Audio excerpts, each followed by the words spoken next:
যে সিসিটিভি ফুটেজটা আপনারা দেখছেন, ওখানে টাকার ব্যাগ নিতে কালো টি শার্ট পরা যে ছেলেটা ছিল সেটা ছিলাম আমি।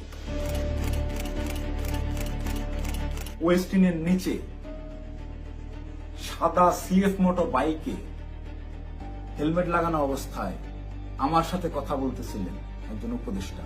সেই উপদেষ্টা ছিলেন আসিফ মাহমুদ সজীব ভুইয়া। মোহাম্মদপুর থানার মতো একটা ছোট্ট একটা থানার একটা বৈষম্যবিরোধী ছাত্র আন্দোলনের আবার সেই ছেলেপেলে মব ক্রিয়েট করতে গিয়ে ধানমন্ডি থানা ধরা খাইলো, তাদেরকে ছাড়ে আনলো কি? আব্দুর রহমান মাসুদের মতো এত বড় ফিগার, এই ইন্টারন্যাশনাল নেতা ওই রকম লোকজনদেরকে ছাড়াইতে থানায় যায়। কেন যায়? খোঁজ করেন, চোখের সামনে দেখতে পাচ্ছেন কারা কারা ধনী হয়ে গেছে, কিভাবে রাতারাতি ফকির নির্মলা কোটিপতি হয়েছে, এটা ওপেন সিক্রেট। এবং এদের এইসব টাকা পয়সা আসছে থেকে এইভাবেই।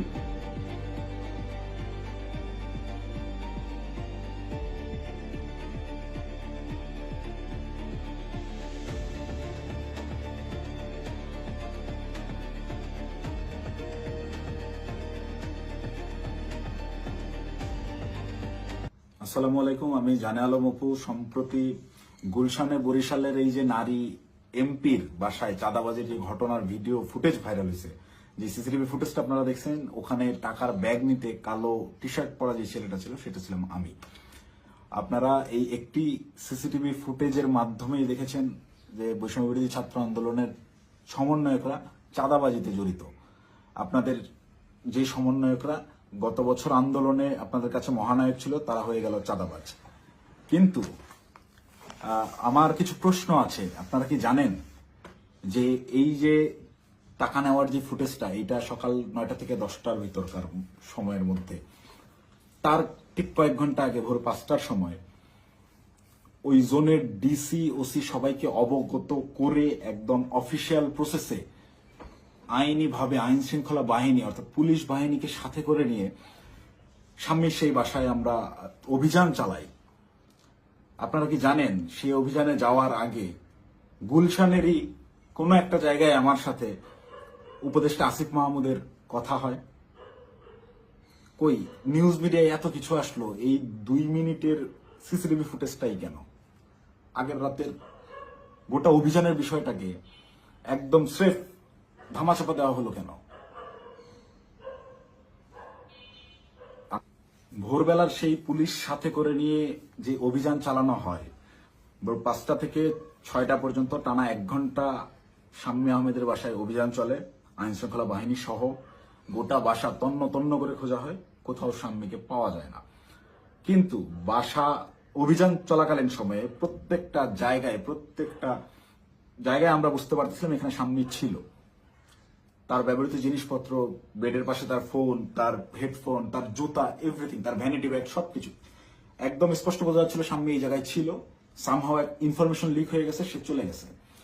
তো যেই 2.5 মিনিটের সিসিটিভি ফুটেজ ভাইরাল করে আমাদেরকে রাতারাতি হিরো থেকে একদম ভিলেন বানানো হলো, যারা এই কাজটা করলো তাদের কাছে আমার অনুরোধ থাকবে এবং চ্যালেঞ্জ করব আমি, যদি সৎ সাহস থাকে আগের রাতের সিসিটিভি ফুটেজটা আপনারা ফাঁস করেন, দেখি কে ফোন করছে, কার কলে, কিভাবে শাম্মীর বাসা থেকে বেরোইছে, এবং আইন শৃঙ্খলা বাহিনীর সাথে আমরা যে অভিযানে গেলাম সেখানে আমাদের ভিতর কি কি কথা হয়েছে, আমরা চাঁদাবাজ কিভাবে হলাম। চাঁদাবাজি তো করি নাই। আমাদেরকে পরের দিন সকালবেলা এটা যোগাযোগ রিয়াদের সাথে করছে, রিয়াদের সাথে যোগাযোগ করে রিয়াদকে ডেকে পাঠাইছে তারা। রিয়াদ আমাকে ফোন দেয়, ফোন দিয়ে ডেকে নেয় যে ভাই ওই বাসায় একটু আসতে হবে। তো সে আমাকে প্রাথমিকভাবে জানায় যে শাম্মী যায় নাই, এটা এখনো আমাদের কাছে তথ্য আছে, আমি বাসায় নজরদারি করতেছি, আপনি তাড়াতাড়ি আসুন। আমি ইমার্জেন্সি যাই। যাওয়ার পরে রিয়াদ আমাকে নিয়ে ভিতরে যায় এবং বলে যে ভাই উপর থেকে ডেকে পাঠাইছে বলার পর আমরা ওকে তাহলে চল। আবার যাওয়ার আগে একটু আটকাইলাম যে অন্যরা আসুক। পরে বেশ কয়েকজনকে ফোন দিল রিয়াদ, দিয়ে বলে যে ভাই সবাই ঘুমিয়ে গেছে, কেউ আসতেছে না। তো অগত্যা আমি ওর সাথেই গেলাম। সিঁড়িতে রিয়াদ আমাকে টাচ দেয় যে ভাই ওরা কিছু টাকা পয়সার কথা বলছে, পোলাপানরা চাপানি খেতে টাকা পয়সা দিবে।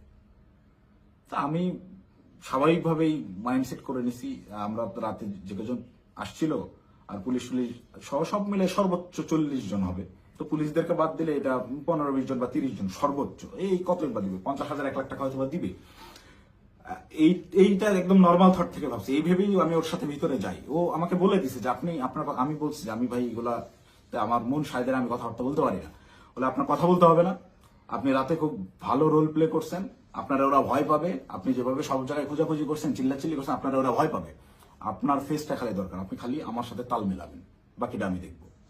তো আমি যে গেছি তার সাথে, একটু আমার ভিতরেও ওই সময় হয়তো লোভ আসছে, আমি নিজেকে কন্ট্রোল করতে পারি নাই, বা ওই মুহূর্তে সঠিক ডিসিশনটা কি হবে আমি নিতে পারি নাই। খুব ইনস্ট্যান্ট, সিঁড়িতে উঠতেছি আর 2 ধাপ গেলেই আমি বাসার দরজায় চলে যাবো, এতটুকু সময়ের ভিতরে আমাকে সিদ্ধান্ত নিতে হয়েছে। তো এটা আমার ভুল সিদ্ধান্ত হয়তো বা ছিল। ভিতরে গেলাম, গিয়ে বসলাম।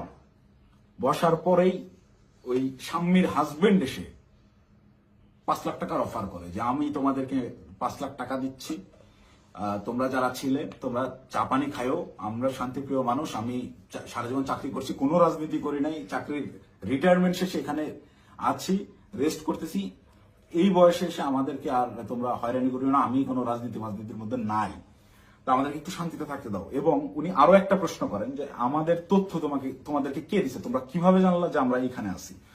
এই দুইটা বিষয় উনি জিজ্ঞেস করেন। একটা হচ্ছে অনুরোধ করেন ওনাদেরকে ডিস্টার্ব না করতে, আর একটা হচ্ছে ওনারা যে এই বাসায় আছেন, স্বামী যে এই বাসায় থাকেন বা ওনারা এই বাসায় আছেন, এই তথ্যটা কে দিছে। এই দুইটা ইসের বিনিময়ে সে 5 লাখ টাকা দিতে রাজি হয় এবং আনতে চলে যায় এখন, যে তো আমি তোমাকে 5 লাখ টাকা দিচ্ছি, তোমরা এটা নিয়ে যাও। দেন রিয়াদ রেসপন্স যেটা করে, রিপ্লে করে, সেটা শুনে আমি রীতিমতো আকাশ থেকে পড়ছি। ও একরকম ঝাড়ি মেরেই বলে আমি চ্যালেঞ্জ করতেছি, এই আমরা যতক্ষণ ছিলাম গোটা সময়ের ওই প্রায় আমরা 15 থেকে 20 মিনিট ছিলাম, গোটা টাইমের সিসিটিভি ফুটেজ তারা ফাঁস করুক। আমার এই ভিডিও যে সাংবাদিক ভাইরা দেখবেন, আপনারা ওই বিল্ডিং আবার যান, বিবিসির সাংবাদিকরা তো আগের বার বেশ কয়েকটা ফুটেজ বের করছেন সিঁড়ি দিয়ে ওঠা নামার, আপনারা কেন সাউন্ড দেন নাই আমি জানি না। আপনারা এইবার যদি যান গোটা ফুটেজটা ফাঁস করেন, এটা আমার অনুরোধ থাকবে। তাহলে ভাই আমি একটু বাঁচি। আমাকে যেভাবে আপনার এই চাঁদাবাজ হিসেবে পরিচয় করাইলেন, ডেকে নিয়ে ভাই টাকার ব্যাগ হাতে ধরাই দিছে, চাঁদাবাজি করতে যাই নাই, জীবনে চাঁদাবাজির কোনো রেকর্ড নেই, খোঁজ নিয়ে দেখেন, গোয়েন্দা লাগান, এভরিথিং। 1 টাকার অবৈধ সম্পদ কোথাও অর্জন করছি কিনা চ্যালেঞ্জ করব, কেউ বের করতে পারবে না। এবং সর্বোচ্চ চেষ্টা করতেছে বর্তমান এই রাষ্ট্রযন্ত্র, সর্বোচ্চ চেষ্টা করতেছে আমাকে ভিলেন বানানোর। আমার বিরুদ্ধে কোনো এভিডেন্স পাচ্ছে না, এরকম কোনো কাজে আমি কখনোই ছিলাম না, আমাকে ডেকে নিয়ে জাস্ট ইউজ করা হয়েছে। যাই হোক, ওই প্রসঙ্গে আপাতত না যাই, ঘটনায় ফিরি। এখানে রিয়াদ রিপ্লেতে বলল যে কিসের 5 লাখ, 1 কোটির নিচে কথাই হবে না, আপনাদের মানে সব বাঁচাই দিলাম, আত্মীয় স্বজনের কাছে কালার খাইতে হলো না, জেল খাটতে হলো না, কোনো কিছু করতে হলো না। আমি ভাই রীতিমতো 1 কোটি টাকার কথা শুনে হয়েছি যতটা, তার চাইতেও বেশি হয়েছি। অকপটে বলতেছে যে আপনাদেরকে জেল খাটা লাগলো না, কিছু না, আত্মীয় স্বজনের কাছে মানহানি হলো না, মিডিয়া হলো না, কোনো কিছু হলো না, এটার বিনিময়ে শুধু 5 লাখ। তখন একরকম মাথা ধরে উঠছে আমার যে এইটা কি তাহলে প্ল্যান ছিল। আমি ওই তখন থেকেই রাতে বিভিন্ন ক্লু পাচ্ছিলাম যে স্বামী বাসায় ছিল। তখন আমার মাথায় খেলে যে এটা কি আসলে প্ল্যান ছিল, তাহলে কি প্ল্যান করে স্বামীকে এরা সেফ এক্সিট দিছে এবং সেফ এক্সিট দেওয়ার বিনিময়ে এখানে কোটি টাকা নিতে আসছে।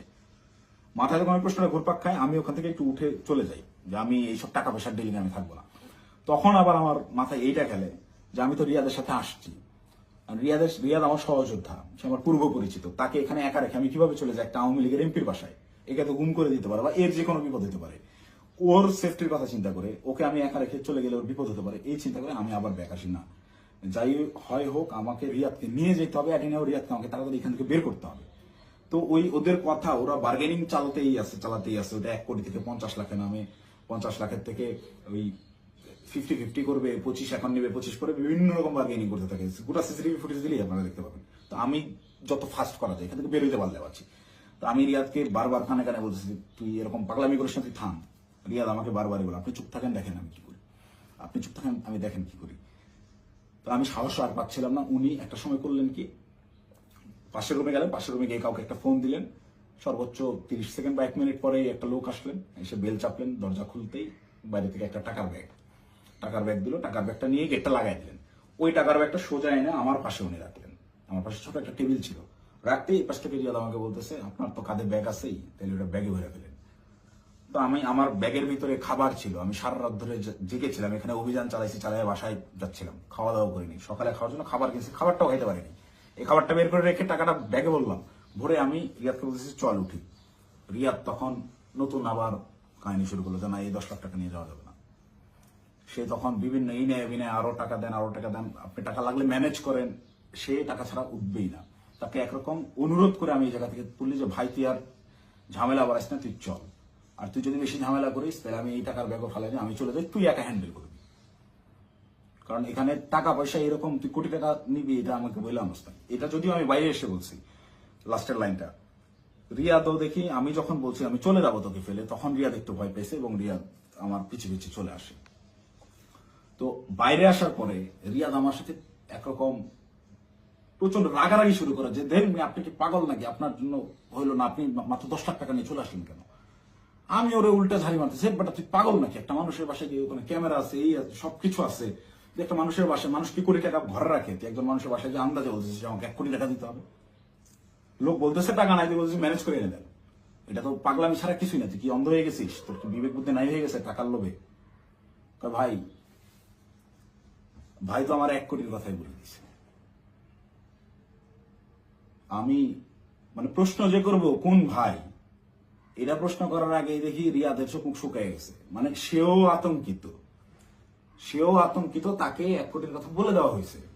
এই 1 কোটি কেন আনা হইলো না, বা আমি যে বাধাগ্রস্ত করছি আমার জন্য সে 1 কোটি আনতে পারলো না, এটার জন্য সে আমার উপরে বিরক্ত এবং সে নিজেও নার্ভাস। রিয়াদের চোখে মুখেও দেখি চিন্তার ছাপ।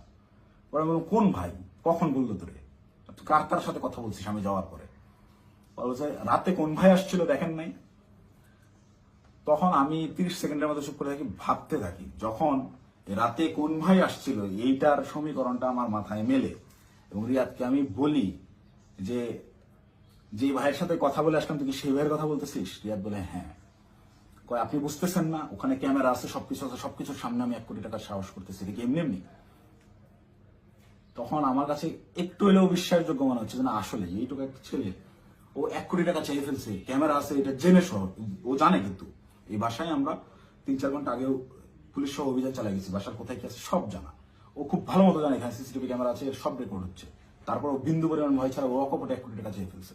তাহলে অবশ্যই ওর কথার কিছুটা হইলেও সত্যতা আছে, ওর পেছনে ওই রকম ব্যাকআপ আছে।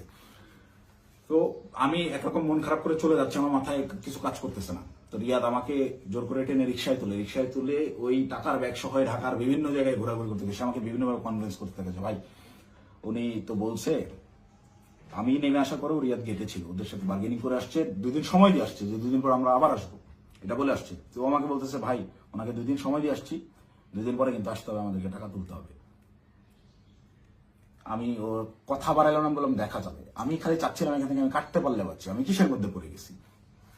এইভাবে রিয়াদ চলে গেল ওখান থেকে ওই ওর বাসার দিকে, খুব সম্ভবত এটা মধ্যবাড্ডা বৈঠাখালী নামের একটা জায়গায় যাবে, সেই জন্য একটা সিএনজি নিল এবং আমাকে ছেড়ে দিল।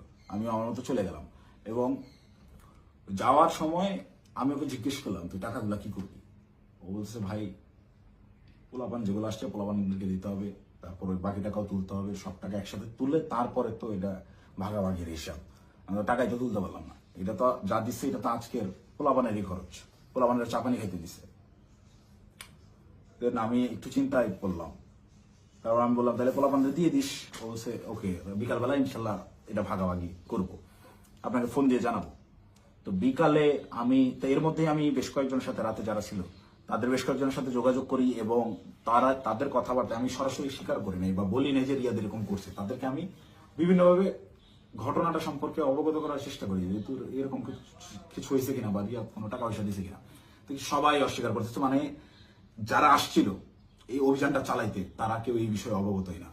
তার মানে এখানে ওই যে আমাদের গ্রুপে ইনফরমেশন দেওয়া হলো অমুক বাসায় আওয়ামী লীগের এমপি আছে বলে ছাত্রদেরকে চেতায় দেওয়া হলো, চেতায় দিয়ে এই ছাত্রদেরকে মব করতে পাঠানো হলো। ওখানে ছাত্রদেরকে পুলিশ বাহিনী সহ ওই এমপির বাসায় পাঠাইয়া ওই পরিবারকে ভয়ভীতি প্রদর্শন করা হলো। করার পরে ছাত্ররা সবাই যে যার মতো বাসায় চলে গেল।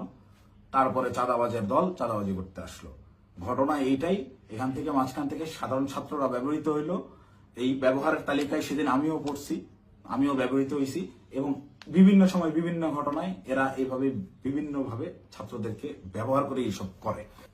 তারপর বিকালবেলা রিয়াদ আমাকে ফোন দেয়, ফোন দিয়ে ডাকে হচ্ছে রামপুরায়। তো এমনিতেই আমি হাতিরঝিলে যেতাম, তারপরের দিন আমাদের বেসরকারি বিশ্ববিদ্যালয়ের প্রোগ্রাম হাতিরঝিলে, সেই প্রোগ্রামের বাস্তবায়ন কমিটিতে ছিলাম, ভেন্যু পরিদর্শনের জন্য যাওয়ার কথা। এমনিতেই যেতাম, তো ওর কথা শুনে আমি একটু হাতিরঝিল থেকে আগায় গেলাম রামপুরার দিকে। তো ওর সাথে যখন যাই সে আমাকে বিভিন্নভাবে কনভিন্স করার চেষ্টা করে যে ভাই আপনি অপ্রস্তুত হয়ে পড়ছেন এটা বুঝছি, কিন্তু এটা এভাবেই হয়, এরকমই, আপনি বলার জন্য আপনি জানেন না। সে আমাকে ইনে বিনে বিভিন্নভাবে প্রলোভন দেওয়া শুরু করে যে আপনি আপনি এ যাবত আপনি কয় টাকার মালিক, আপনি কয় টাকা কামাইছেন।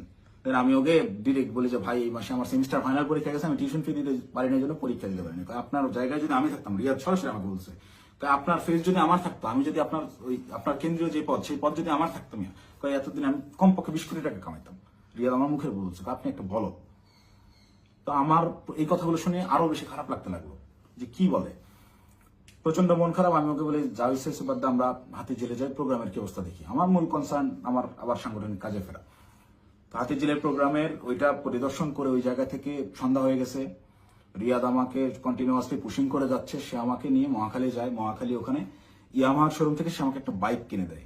এবং এটা সে প্রায় সময় এরকম হয়েছে যে রাত বেশি হয়ে গেছে, আমি বাসায় ফেরার জন্য সেফ কোনো কিছু যানবাহন পাচ্ছিলাম না। ম্যাক্সিমাম টাইম আমাকে ওই উবার ভাড়া করে যাইতে হইতো। আমি ওদের কাছ থেকে টাকা ধার নিতাম এবং প্রায়শই এটা বলতাম যে আমার একটা বাইক থাকলে খুব ভালো হতো। এইটাকে সে কাজে লাগে, আমাকে একটা বাইক কিনে দেয় সে, আমাকে সাথে করে নিয়ে গিয়ে, এবং সে আমার পিছনে বাইকে চড়ে ঘুরে ঢাকা শহরের বিভিন্ন জায়গায়।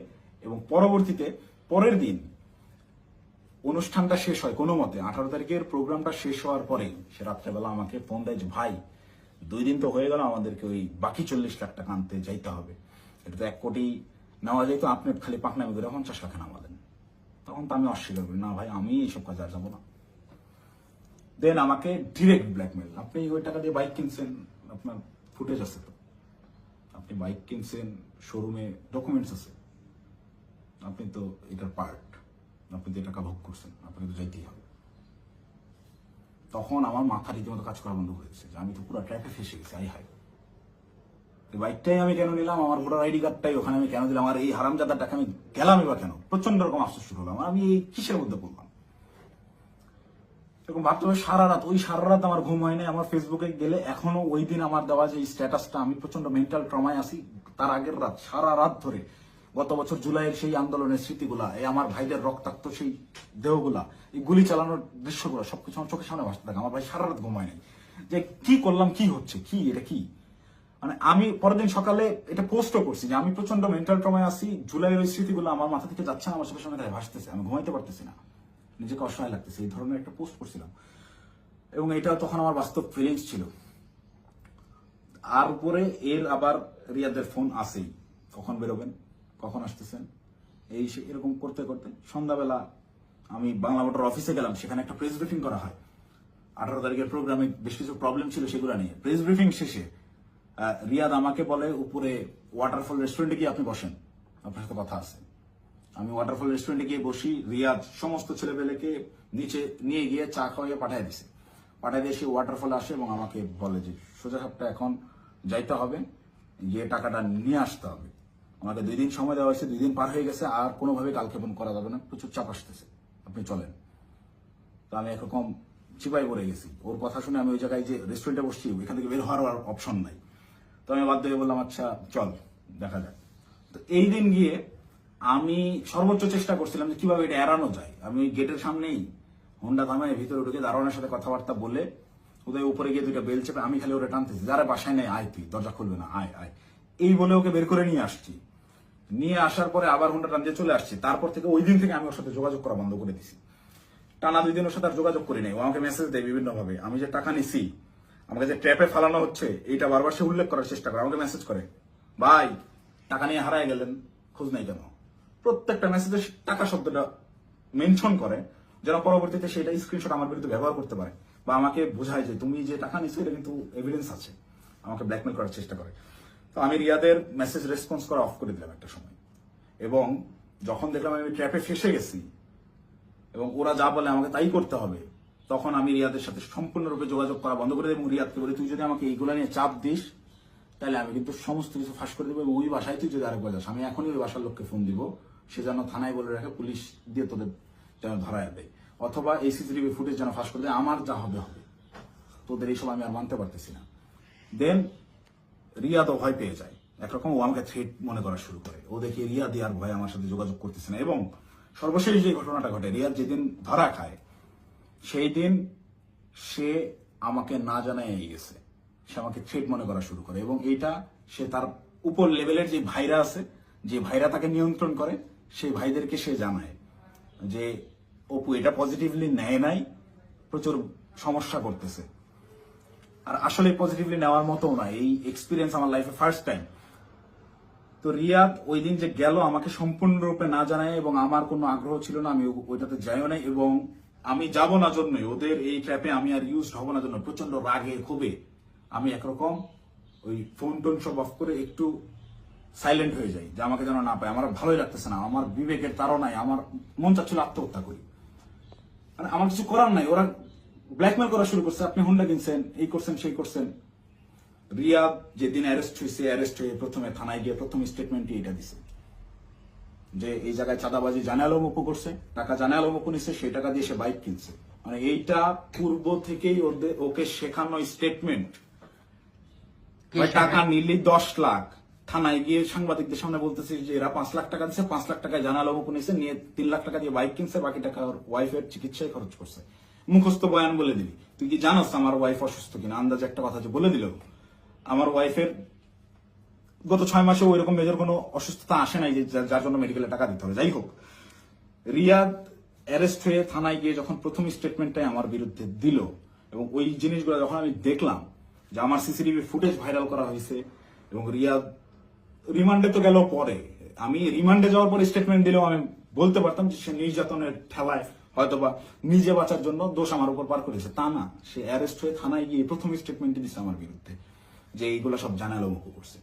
এটা তার শেখানো বলে ছিল, তার উদ্দেশ্য ছিল আমাকে কর দেওয়া। এবং এখন পর্যন্ত রিয়াদের বিষয়টাকে ইচ্ছাকৃতভাবে মিডিয়া ট্রায়ালে রাখা হয়েছে, যতক্ষণ পর্যন্ত আমাকে না ধরতে পারবে,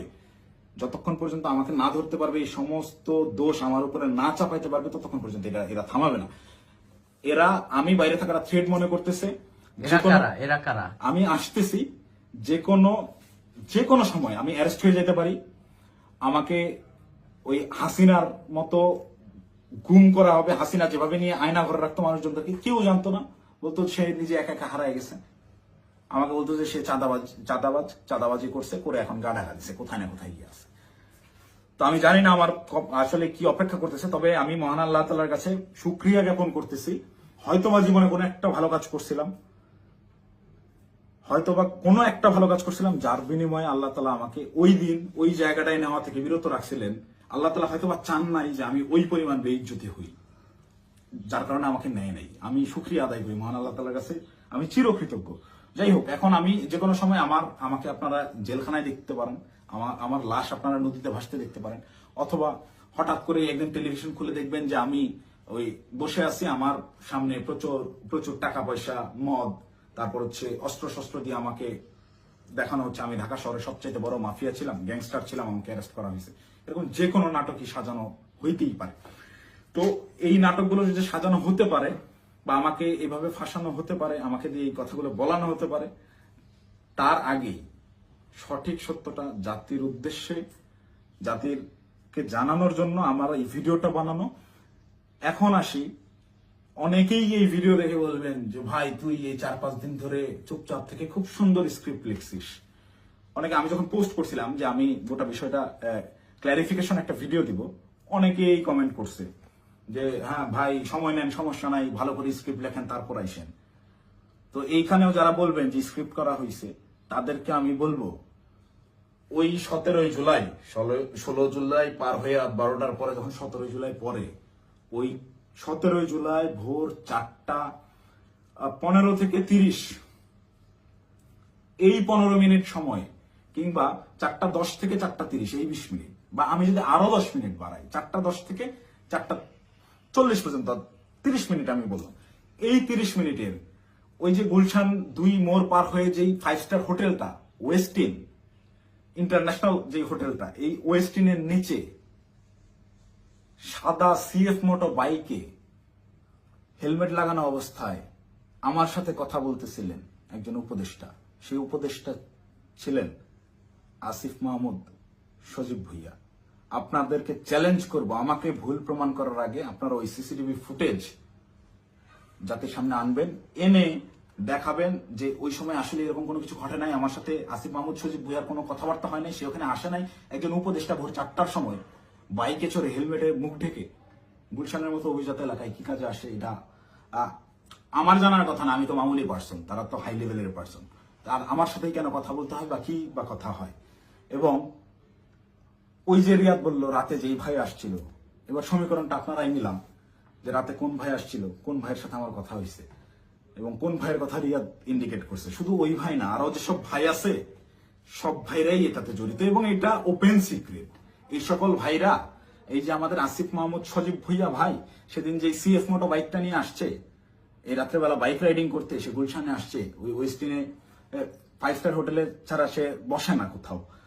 সে ওই গত বছর জুলাইতেও 50,000 60,000 টাকা দামের সেকেন্ড হ্যান্ড একটা স্কুটি চালাইতো, এখন সে সিএফ মোটর চালায়। যাই হোক, এটা চোখের সামনে আপনাদের কে কি করছে, আঙ্গুল ফুলে কলা গাছ কিভাবে হয়েছে।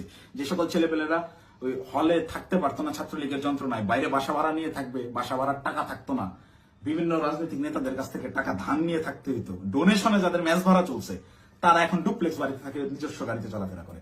এটা গোটা জাতি জানে। আমি আসলে এমনিতেই তো আমাকে যথেষ্ট পরিমাণ ট্র্যাপে ফেলানোর চেষ্টা করতেছে, তো আমার মনে হয় যে এই বিষয়গুলো ক্লিয়ার না করে গেলে আমাকে দিয়ে ওরা যে কোনো স্টেটমেন্ট দেওয়া হতো। একটা ছোট্ট ক্লু দিই, রিয়াদের সাথে অ্যারেস্ট হওয়া যেই 4টা ছেলে, এই 4টা ছেলে এই ঘটনার কোনো কিছুই জানে না। এই 4টা ছেলেকে রিয়াদ একইভাবে আমাকে যেরকম বলছে ওই সাময়িকা পাওয়া গেছে আপনি আসেন এই বলে নিয়ে যে ব্যবহার করছে, ওই আমাকে খালি বলছে যে আপনি রাতে অনেক ভালো ভূমিকা রাখছেন, আপনার ফেসটাই আনাফ, আপনারা দেখলেই ভয় পাবে ওরা। ঠিক তেমনই ভাবে একটা ছেলে পেলে নিয়ে গেছে যে তোদের কিছু করতে হবে না, তোরা খালি চুপচাপ দাঁড়ায় থাকবি, যা করার আমি করবো। এইরকম কোন একটা প্রলোভন দিয়ে ছেলেগুলোকে নিয়ে গিয়ে ফাঁসাইছে। ফাঁসানোর পরে এরা রিমান্ডে গেল। এরা কি হত্যা করছে ভাই? 10 দিনের রিমান্ড কেন লাগবে? 10 দিনের রিমান্ড এই কারণেই চাওয়া হয়েছে বা 7 দিনের রিমান্ড এই কারণেই দেওয়া হয়েছে যে ঠিক ততক্ষণ পর্যন্ত এদেরকে জিজ্ঞাসাবাদ করা হবে যতক্ষণ পর্যন্ত এরা তাদের দেওয়া স্ক্রিপ্টেড দেওয়া বক্তব্য নিজেরা প্রকাশ না করতেছে। ভাই এই একটা চাঁদাবাজি সিসিটিভি ফুটেজ সব আছে, এইটা তদন্ত করতে 7 দিনের রিমান্ড লাগে না, এটা বুঝতে রকেট সায়েন্স লাগে না। এখন ওই ছেলেগুলা যারা চাঁদাবাজিতে মানে গোটা ঘটনার সাথে কোনোভাবেই কানেক্টেড না, এই ছেলেগুলা আমি নিউজ দেখলাম প্রাথমিকভাবে স্বীকার করে নিচ্ছে চাঁদাবাজি জড়িত থাকার কথা। তারা জড়িত না থেকেও জড়িত থাকার কথা স্বীকার করে নিচ্ছে। মানে এদের উপরে কি পরিমাণ চাপ আসছে হিসাব করে দেখেন, আপনারা ভেবে দেখেন। তো আমার মাথায় এইটাই ঘুরতেছে যে আমাকে ধরার পরে আমাকে কি পরিমাণ চাপ প্রয়োগ করবে, আমাকে কি না কি বলাবে। তো এইসব কি না কি বলে ওদের ওইসব প্যাচের মধ্যে আমি আর নাই। আমি সত্যটা বলে গেলাম, এখন যদি আমাকে গুম করে, আমাকে খুন করে, যাই করুক, আমি ভিডিওতে যা বলে গেলাম এটা শতভাগ সত্য, আমি দায়িত্ব নিয়ে বলতেছি। আমি আপনারা অনেকেই আমার পরিচিত মানুষজনদের ভিতরে অনেকেই ভিডিওটা দেখবেন যারা আমার সহযোদ্ধা, যারা আমার সাথে এতদিন চলাফেরা করছেন এবং যারা আমার সম্পর্কে জানেন, যারা আমার শুভাকাঙ্ক্ষী, তারা অবশ্যই এই কথাগুলো বিশ্বাস করবেন। তারা জানেন আমি ওই রকম দুর্নীতির সাথে যুক্ত হতেই পারি না এবং আমাকে তারাও ইউজ করে সুবিধা করতে পারে নাই। সুবিধা করতে পারে নাই জন্যই আমাকে আটকে দেওয়ার এত চেষ্টা। তো আমি যদি গুম হয়ে যাই, খুন হয়ে যাই, নিখোঁজ হয়ে যাই, যাই হোক, আমাকে যাই করুক, আপনারা দয়া করে এই সত্যটা জেনে রাখবেন, এইটাই প্রচার করবেন। অপু চাঁদাবাজ ছিল না এবং জুলাইকে বিক্রি করে চাঁদাবাজি যারা করতেছে, যারা ধনী হয়েছে, ফকিরের পোলারা কোটিপতি হয়েছে, তাদের বিরুদ্ধে আওয়াজ তুলতে গিয়ে অপু নিজেই চাঁদাবাজ হয়ে গেছে, ষড়যন্ত্রের শিকার হয়ে। ভাই আমি যদি চাঁদাবাজি করতাম, ভাই এই 1 মাস আগে আমার ইউনিভার্সিটিতে আমার সেমিস্টার ফাইনাল পরীক্ষা গেল, মাত্র 60 থেকে 70,000 টাকার মতো আমার ডিউ ছিল। এই 60-70,000 টাকা আমি দিতে পারিনি, এই জন্য পরীক্ষা দিতে পারিনি। আমি এনসিপির পদযাত্রায় গেলাম 5 তারিখে পদযাত্রা আমার জেলায় ছিল, আমি 4 তারিখে গেছি। আত্মীয় স্বজন, বাসার ফ্যামিলি মেম্বার সবাই জানে যে আমি আমার জেলায় সমাবেশ, এই কারণে আমি পরীক্ষা দিচ্ছি না। আসলে আমি টাকার অভাবে পরীক্ষা দিইনি। আপনার ইউনিভার্সিটিতে খোঁজ নিয়ে দেখেন, আমার পোর্টালে গিয়ে দেখেন আমার ডিউ কত টাকা। আমি রেজিস্ট্রার স্যারকে মেইল করছিলাম যে স্যার আমাকে পরীক্ষা দেওয়ার পারমিশন দেওয়া যায় কিনা, তারা আমাকে পরীক্ষা দেওয়ার পারমিশন দেয় নাই ডিউ রেখে। আমি এনসিপির সমাবেশে যাই 4 তারিখ, আমার বউয়ের কাছ থেকে 4,000 টাকা ধার নিয়ে যাই এবং ওই টাকা শেষ হওয়ার পরে আরেক ফ্রেন্ডের কাছ থেকে 2,000 টাকা ধার আনি। এভাবে ধার দেনা করে চলা লোক আমি যদি চাঁদাবাজি করতাম, ওদের মতো কোটি কোটি টাকার মালিকই হইতাম, ওদের সাথে লিয়াজো করে এইসব করতাম, আমাকে এত কষ্ট দিন যাপন করতে হইতো না। তো আমাকে চাঁদাবাজের যে নাটক করে আমাকে চাঁদাবাজ বানায় ভিলেন বানানো হইলো, এদের জন্য, এদের সাথে থেকে জুলাই এইরকম সংগ্রাম করছি, মানে আমার মাথায় খেলে না। আমি জুলাইতে, আপনারা যারা আমাকে আগে থেকে চেনেন তারা দেখছেন কিভাবে আমি একদম মুমূর্ষু অবস্থায় হাসপাতালে 13 দিন 14 দিন পড়েছিলাম। 30% 40% রিকভার করছি। অর্ধেক অসুস্থ অবস্থায় হাসপাতালের বেড থেকে চিকিৎসাধীন অবস্থায় আমি উঠে গিয়ে আবার আন্দোলনে যোগ দিয়েছি। আমার মন মানতেছিল না, আমার বিবেক কোনোভাবেই থামতেছিল না, আমার মস্তিষ্ক ওই মাঠেই পড়েছিল না, আমার ভাইদেরকে হত্যা করতেছে, এটা আমি মানতে পারবো না। তো একইভাবে এই চাঁদাবাজের ঘটনায় যেভাবে আমি ফেসে গেলাম, আমার মাথায় এটাই ঘুরছে, না এটাতে আর সায় দেওয়া যায় না, এটা আমি সায় দিতে পারবো না। সেদিন থেকেই আমি বিরূপ আচরণ শুরু করি, এইসব চিন্তা ভাবনা আমার মাথায় ঘুরতে থাকে। আমি ওই জুলাই যে সংগ্রাম আপনাদের জন্য করছিলাম সেই সংগ্রাম সবসময় জারি রাখবো। আমি কখনো চাঁদাবাজি করি নাই ভাই, ওইটা আমার রক্তে নাই। আমার মায়ের ফোন গত 8 দিন ধরে আমি ধরার সাহস করি না। আমার মামাকে কন্টিনিউয়াসলি ফোন দিয়ে যাচ্ছে। আমার আম্মা আমাকে ওই শিক্ষা দেয় না, আমার বাবা আমাকে ওই শিক্ষা দেয় না। আমি মার ফোন ধরে যে হ্যালো বলবো, এই হ্যালো বলার সাহস আমি করতে পারিনি এখন পর্যন্ত। আম্মুকে আমি হ্যালো বলার পরে উত্তরটা কি দিব? আমাকে আপনারা চাঁদাবাজ বানায় দিলেন ভাই। আমার মাথায় গেল, আমার ওয়াইফ আমাকে ফোন দিয়ে বলতেছে যে আমার হাজবেন্ড চাঁদাবাজি করে, এটা আমাকে দেখতে হইলো। এটা দেখার আগে আমি আত্মহত্যা কেন করলাম না, আমার মৃত্যু কেন হলো না? তুমি দয়া করে এই মুখটা তোমার আমাকে আর দেখাইবা। আমি আমার ওয়াইফের ফোন এখন পর্যন্ত আর ধরার সাহস করি না, ওই যে ফোনটা কাটছি। মানে আমার জীবনটাকে এইভাবে কি, যেই লোকজন আমাকে নিয়ে গর্ব করতো, আমার যেসব আত্মীয় স্বজন ভাই ব্রাদার যারাই ছিল, যারা গর্ব করতো আমাকে দিয়ে, তারা দেখে আমাকে নিয়ে উল্টাপাল্টা লিখতেছে ফেসবুকে। যে সকল লোকজন বিভিন্ন রকম কাগজপত্র, অমুকের মামা, তমুকের খালা, অমুকের বউ, এরে ট্রান্সফার, ওরে প্রমোশন, আমার বাসায় কমপক্ষে 100 জন বিশেষ ক্যাডারের সিভি বইরা আছে, যারা আমার পিছে পিছে ঘুরছে, এই কাজ করে দেবো, ওই কাজ করে দেবো। এইসব লোকজন কোটি কোটি টাকার অফার, এগুলো কাজ আমি করি নাই জীবনে, করে সচিবালয় গিয়ে তদবির করি নাই। এদের কোনো প্রবলেম না, আমার এগুলো আমি বলে রেখে যান, দেখা যাবে হোয়াটসঅ্যাপে মেসেজ, ভাই দেখতেছি, পরের দিন থেকে আমি ইগনোর করি রীতিমতো। আমাকে কোনো প্রলোভনে এরা কেউই ফেলতে পারেনি। কিন্তু আপনাকে মানে চাঁদাবাজ আপনাকে বানাবে কেন? চাঁদাবাজ বানাবে কেন? এই যে আমাকে ঘটনাটাই সিস্টেমেটিক্যালি রিয়াদ আমাকে ইনভলভ করে ফেললো। রিয়াদ তো আর জানতো না যে আমি এইভাবে রিয়াক্ট করে ফেলবো। রিয়াদ এটা কন্টিনিউয়াসলি করে, রিয়াদের বিরুদ্ধে প্রচুর অভিযোগ। ওর পেছনে শুধু ওর ওই মাঝরাতের ওই ভাই না, আরো অনেক ভাই জড়িত। ওকে অনেক ভাই শেল্টারতে, সেসব ভাইদের সাথে রিয়াদের কত ঘনিষ্ঠ সম্পর্ক, তার ছবি আপনারা দেখছেন। একটা কোলে নিয়ে ছবি তুলে, একটা ঘাড়ে নিয়ে ছবি তুলে, এটা এমনি এমনি না। আমি একজনকে চিনি না, তাকে আমি ঘাড়ে হাত দিয়ে ছবি তুলবো না, নর্মালি পাশে দাঁড়ায় ছবি তুলবো। হ্যাঁ, ব্যাপার আছে অনেক। ছবি তোলার ধরন, কথাবার্তার ধরন, আই কন্ট্যাক্ট, ওইগুলো থেকে বোঝা যায় কার সাথে কিরকম সম্পর্ক। ফাইনালি এই যে আটকের যে নাটকটা, ভাই দেশে কত কি হয়ে যাচ্ছে। এই সামান্য 10 লাখ টাকার জন্য এত বড় নাটক, এই 4 দিন 5 দিন ধরে মিডিয়ায় এই আর এই, এটা এমনি এমনি না ভাই। এখানে পেছনে রাঘব বলদেরকে ঢাকার জন্য এই চুনোপুটিদেরকে বলির পাঠা বানানো হয়েছে। এদেরকে আমি হলপ করে বলতে পারি, আমি যতদিন অ্যারেস্ট না হচ্ছি, এই ঘটনায় আমার উপর দোষ চাপানো না হবে, ততক্ষণ পর্যন্ত মিডিয়ার ট্রায়াল থামবে না। যদি আমি এই ভিডিওটা না দিতাম, আমাকে ধরে নিয়ে ভিলেন হিসাবে বানাই দিয়ে গোটা ঘটনা ধামাচাপা দিয়ে দিত। বাট সামহাউ আল্লাহ চাইছেন আমি ওই দিন ওখানে যাই নাই, এবং আমি না যাওয়ার কারণটাও এই সত্যটা জেনে যাওয়া। আমি যখন এই সত্যটা জানছি, তখন থেকেই আমার বিবেকের তাড়নায় আমি একরকম আমার মাথা পাগল হয়ে গেছিল। একবার আমার আত্মহত্যার সিদ্ধান্ত নিচ্ছিলাম, একবার কি করবো ভেবে পাচ্ছিলাম যে আমি কোথায় এসে পড়লাম। এখন এরা আমাদেরকে দিয়ে, এরা আমাদের ছাত্রদেরকে ইউজ করে এইভাবে মব ক্রিয়েট করে চাঁদাবাজি করতেছে। আরে ভাই, এই ছাত্রদের রক্তের উপরে যারা এরা উপদেষ্টা হয়েছে, মানে নর্মাল থিঙ্কিং করেন। আপনি যখন এটা ভাববেন, আপনি ওই দিনগুলো যখন স্মরণ করবেন, আপনার চোখের সামনে একজন গুলি গেছে, রাস্তায় রক্ত পড়ে আছে, রক্তটা আপনার চোখের সামনে ভাসতেছে। এই রক্তের উপরে দাঁড়ায় থাকা একজন লোক যখন এই রক্ত যারা ঝরাইছে সেই সকল ছাত্রদেরকেই আবারও ইউজ করে স্বার্থ হাসিল করতেছে। আমি তো মিথ্যা কথা বলতেছি না, খোঁজ করেন, চোখের সামনে দেখতে পাচ্ছেন কারা কারা ধনী হয়ে গেছে, কিভাবে রাতারাতি ফকির নির্মলা কোটিপতি হয়েছে, এটা ওপেন সিক্রেট।